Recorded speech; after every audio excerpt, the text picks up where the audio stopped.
So no better than Prasad Baji from Edelweiss joining in to talk about what he's expecting from Tata Steel. Prasad, what's the expectation? Yeah, good morning. I think Tata Steel, the key benefit that they will see this quarter is the turnaround in the European operations. Last year we had negative EBITDA in the business, but in this quarter we are expecting $25 per ton EBITDA in the European business. They are also seeing benefit of a refurbished blast furnace in Port Talbot. So that's one part. In India, they are seeing strong volume growth. Volumes are up 18% to 2 million ton, a little over 2 million ton in this quarter.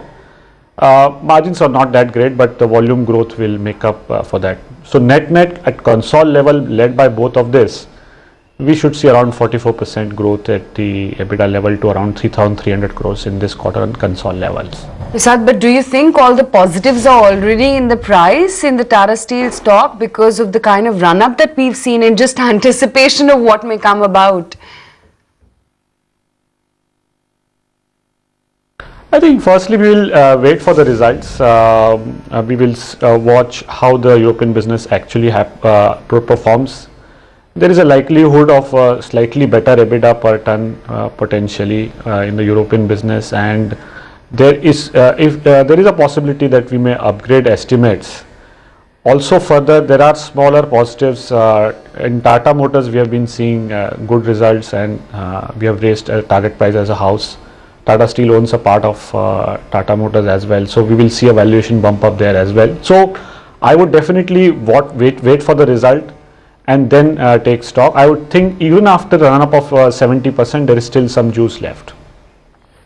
Prasad, what is the right way to look at Tata Steel? Do you think it will be a big beneficiary of the fall in rupee, or it will be a big beneficiary because of a appreciation in dollar because it is sitting on a dollar denominated debt?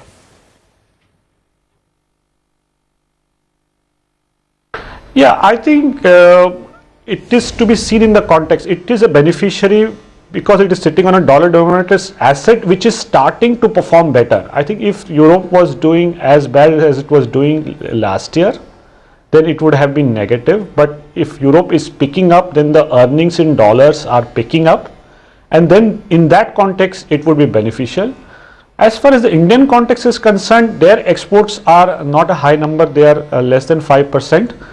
I think their focus has been on the domestic market. What can potentially still help in the Indian market is that there may be some slightly better pricing, not a whole lot, like slightly better pricing due to import parity and higher exports that India will do, which will slightly tighten the India market.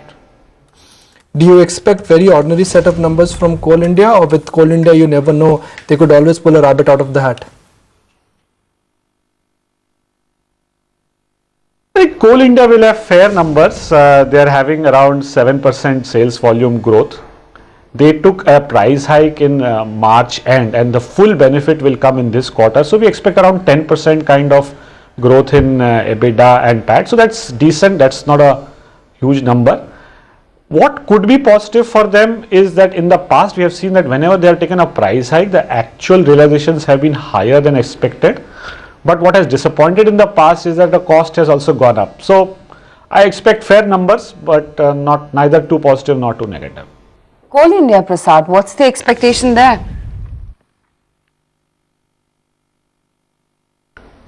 Yeah, so for Coal India you say, sorry? Yes.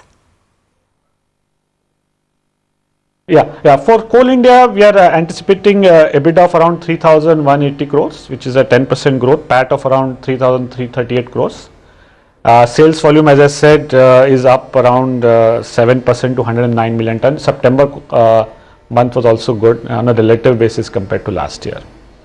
So between Coal India and Tata Steel, which is a better stock to buy? Tata Steel gives you a complete global and local exposure, but Coal India is deep value, India's biggest coal company, and the buyback really could be the big trigger here. Yeah, we prefer Tata Steel definitely. I think in Coal India, while there are okay, in Tata Steel the call is more positive because we are expecting European recovery. In fact, I would say we are still at the early stages of a European recovery, so that should help.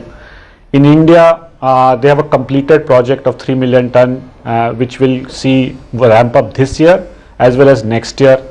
In a longer term, the Odisha project should come through. So we are more positive on Tata Steel than Coal India.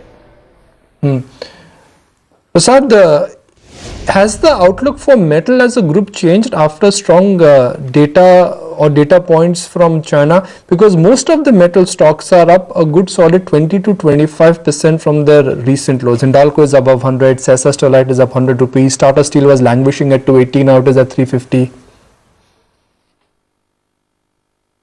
Right. So my question is, has the outlook changed because of China? What is happening here? Yeah, I would say that we were always in the camp that there would be a modest recovery, and I think both are equally important. There would be a recovery, but modest. I think there was excessive pessimism in the stocks and in the sector, and I think with the slight rebound both in global economy as well as in China, there has been a sort of re-rating of the stocks. Stock specific, I think I would say that stock specific also companies have taken actions. Companies have tried to control costs.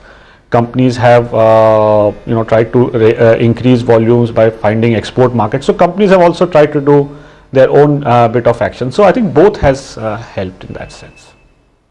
Prasad, really good chatting with you. Appreciate you taking the time on, and we're going to chat with you, of course, once the earnings come out as well. That's the expectation on Tata Steel as well as Coal India. Bata is the one which is now marching pretty close.